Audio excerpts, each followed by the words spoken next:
کسی کے انتقال کے بعد سب سے پہلے اس کے مال جو چھوڑ کے جاتا ہے، اگر چھوڑ کے گیا ہے، سب سے پہلے اس کے کفن دفن کا انتظام کیا جاتا ہے پہلے نمبر پہ۔ اس کے بعد کفن دفن کے بعد اس کے بعد اگر اس بندے پر کوئی قرض ہے تو اس کی ادائیگی کی جاتی ہے۔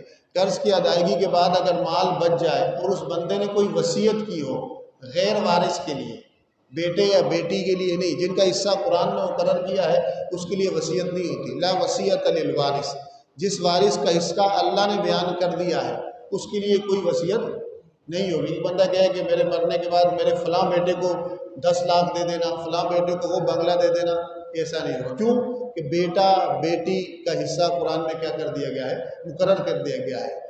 وراثت کہ جو وارث ہوتے ہیں ان کے لیے وصیت نہیں ہوگی۔ وصیت کس کے لیے ہو سکتی ہے؟ غیر وارث کے لیے ہو سکتی ہے، اور غیر وارث کے لیے بھی اتنی وصیت ہوگی۔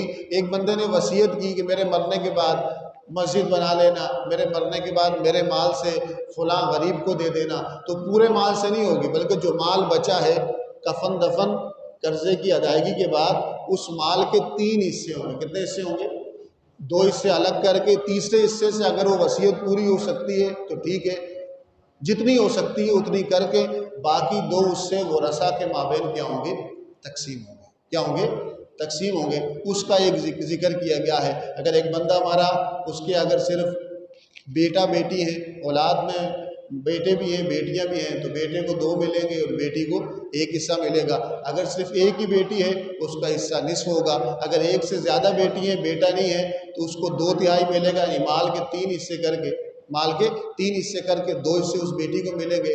باقی جو عصبات میں اس کی تقسیم ہوتی ہے، اگر اس کے ساتھ اولاد بھی ہے لیکن اولاد کے ساتھ ماں باپ بھی ہیں تو ماں باپ کا 6واں حصہ ہوتا ہے، ماں کا بھی اور باپ کا بھی۔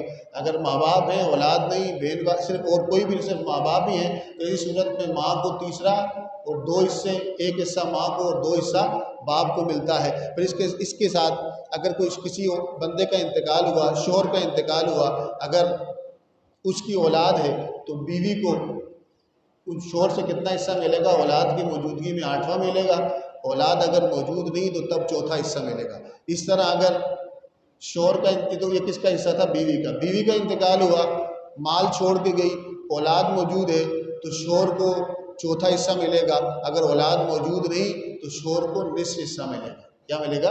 نصف حصہ ملے گا۔ اس طرح ایک بندہ کلالہ کا حکم آیا ہے۔ کلالہ اس مرد کو کہتے ہیں کہ جس کی نہ لا والد، جس کی اولاد بھی نہ ہو اور ماں باپ بھی نہ ہو،